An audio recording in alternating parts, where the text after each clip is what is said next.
Hi friends, welcome to trading pro Telugu channel.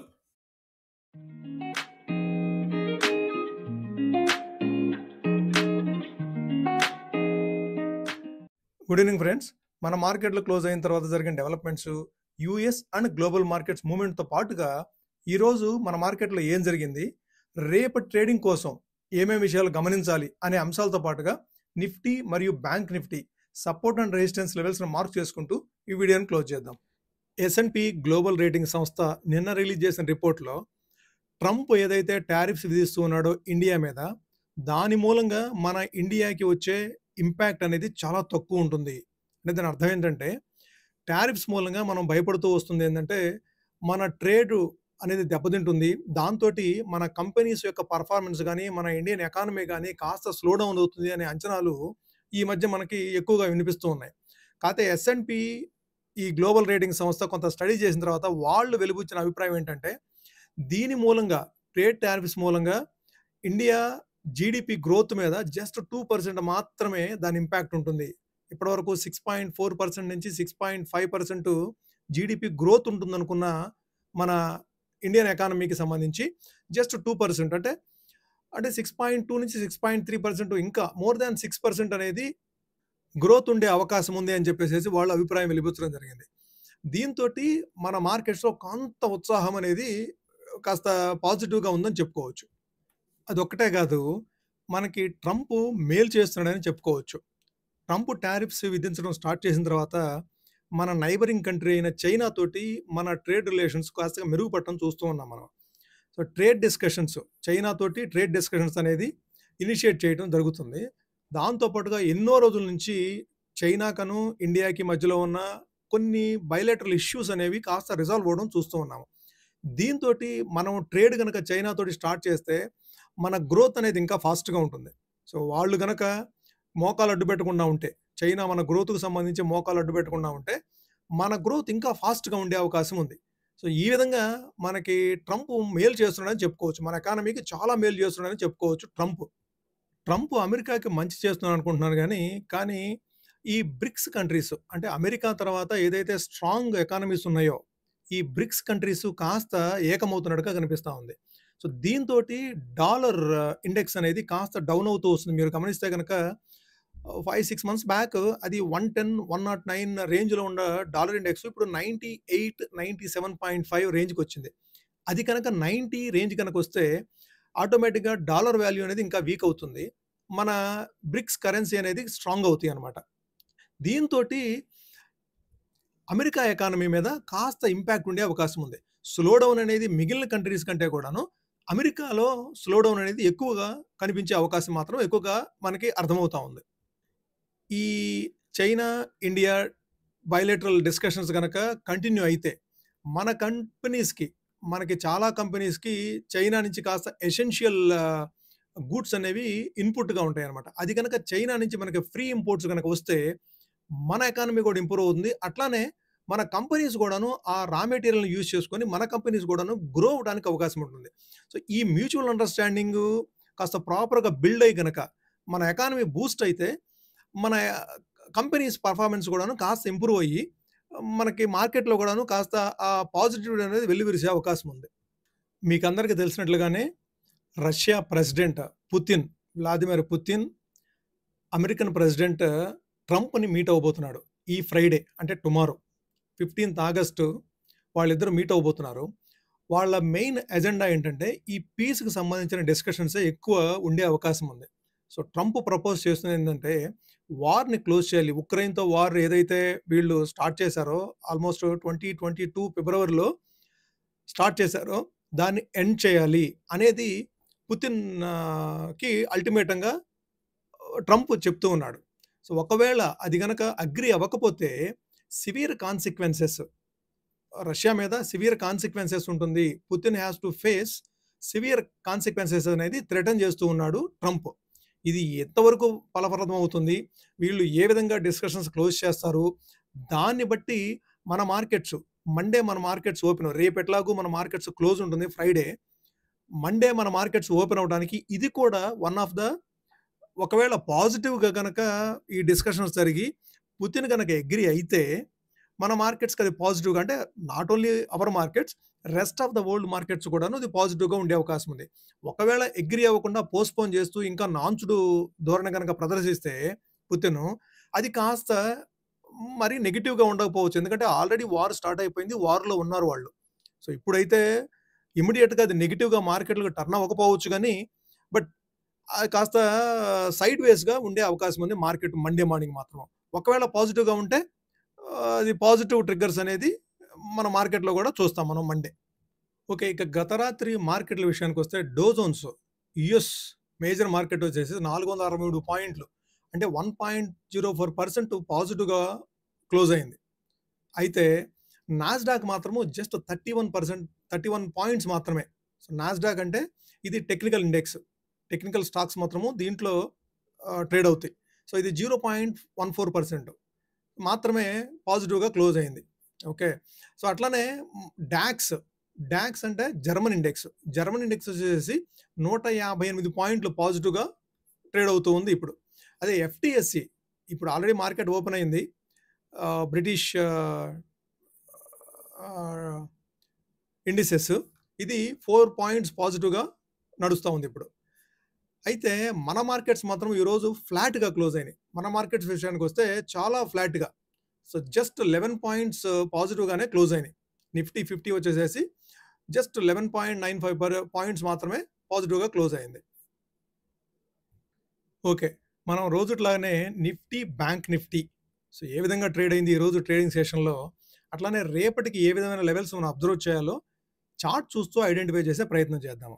So, మీరు Nifty chart గనక చూస్తే ఈరోజు చాలా ఫ్లాట్‌గా ట్రేడ్ అయింది.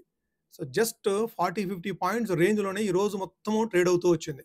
సో, అయితే పాజిటివ్‌గా క్లోజ్ అయింది. 11.95 పాయింట్స్ అంటే 12 పాయింట్స్ పాజిటివ్‌గా ఈరోజు నిఫ్టీ క్లోజ్ అయింది. సో, ఇంకా మీకు నిన్న ఏదైతే మనం లెవెల్స్ డిస్కస్ చేసుకున్నామో 24,725 ఆ లెవెల్ ఇంకా అప్ సైడ్ వాలిడ్ ఉంది. సో, అది క్రాస్ చేసి అబోవ్ క్లోజ్ అవునంత సేపు మనకు మార్కెట్స్ ఈ రేంజ్ బౌండ్‌లోనే ఉండే అవకాశం ఉంది. సో, ఒకవేళ 24,725 గనక ఆహ్, బ్రేక్ చేస్తూ అబోవ్ సైడ్ గనక క్లోజ్ అయితే, ఆ పాయింట్స్ కంటే అబోవ్ సైడ్ క్లోజ్ అయితే మరలా ఒకసారి 25,000 వరకు ట్రావెల్ చేసే అవకాశం ఉంది. సో, ఈ పాయింట్‌ని మీరు అబ్జర్వ్ చేయండి. 24,725 అనేది మనం అబ్జర్వ్ చేయాల్సిన లెవెల్ హైయర్ సైడ్. అదే లోయర్ సైడ్ విషయానికొస్తే ఈ 100 పాయింట్స్ ఏదైతే అనుకున్నామో మనము 24,350 నుంచి 24,450 ఈ 100 పాయింట్స్ రేంజ్ అనేది మనకు కాస్త సపోర్ట్ కింద యాక్ట్ చేసే అవకాశం ఉంది. స్టిల్ మనము సపోర్ట్ కింద చూడాలంటే ఈ 24,470 24,470 ఇంకా మనము సపోర్ట్ కింద చూడాల్సింది. అట్లానే బ్యాంక్ నిఫ్టీ చూద్దాము. ఇది బ్యాంక్ నిఫ్టీ చార్టు. బ్యాంక్ నిఫ్టీలో కూడాను పెద్దగా మేజర్ మూవ్‌మెంట్స్ అయితే ఏమీ లేవు.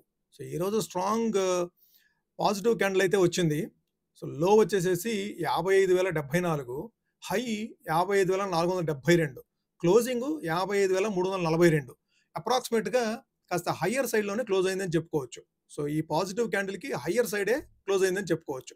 స్టిల్ ఈ రేంజ్ బౌండ్‌లోనే నడుస్తుంది. ఏ రేంజి 55,600 నుంచి 54,900 సో, ఈ 700 పాయింట్ల రేంజ్‌లోనే స్టిల్ ఇంకా నడుస్తుంది. మీరు లాస్ట్ 7, 8 సెషన్స్‌గా చూస్తే ఈ రేంజ్‌లోనే నడుస్తుంది. ఒక బిగ్ క్యాండిల్ ఏదైతే వచ్చిందో, ఇక్కడ మీరు 8థ్ ఆఫ్ ఆగస్ట్ ఏదైతే బిగ్ క్యాండిల్ వచ్చిందో, ఆ క్యాండిల్‌లోనే ఇంకా నడుస్తుంది. 1, 2, 3, 4 డేస్ కంటిన్యూయస్‌గా ఈ క్యాండిల్ మధ్యలోనే ఈ ట్రేడింగ్ అనేది నడుస్తుంది. సో, దీన్ని బట్టి ఈ క్యాండిల్ బ్రేక్‌ఔట్ అయ్యే వరకు, ఈ క్యాండిల్ హై వచ్చేసేసి 55,652 లో వచ్చేసేసి 54,905 మనం డ్రా చేసుకున్న లెవెల్స్ కూడా చూడండి.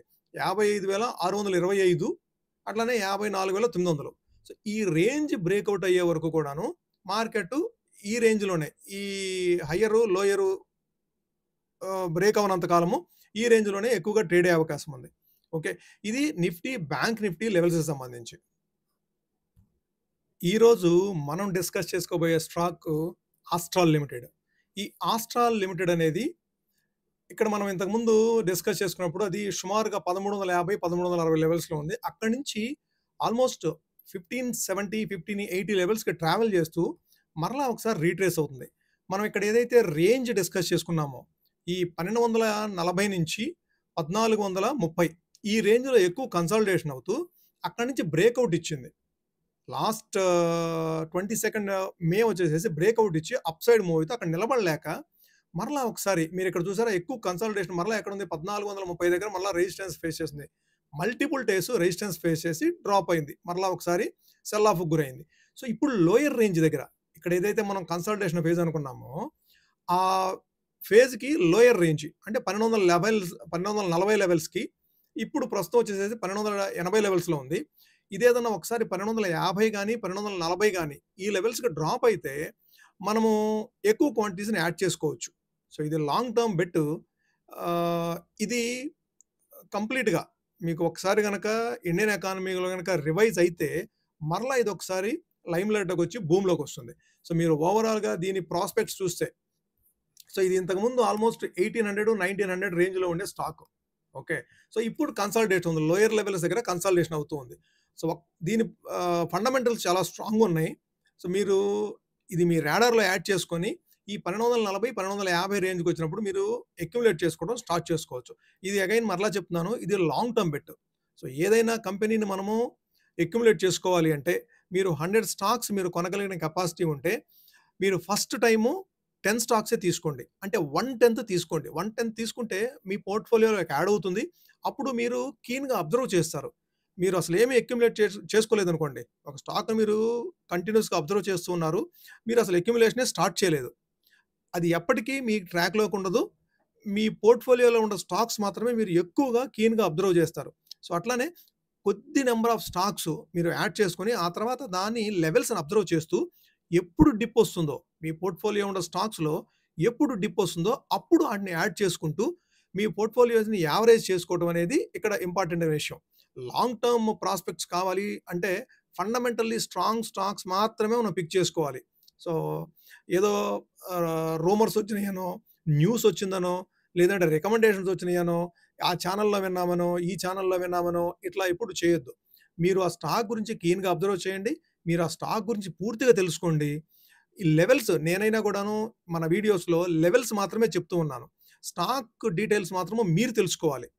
ఈ ఫండమెంటల్స్ ఏ విధంగా ఉన్నాయి, ఆ క్వార్టర్లీ రిజల్ట్స్ ఇప్పుడు మా ఛానెల్‌లో ఏం చెప్తామంటే ఇది 1240కి వచ్చినప్పుడు పిక్ చేసుకోండి అని చెప్తాము. కానీ రేపు క్వార్టర్లీ రిజల్ట్స్ వీక్‌గా వచ్చినాయి అనుకోండి. అది మీరు కదా చూడాలి.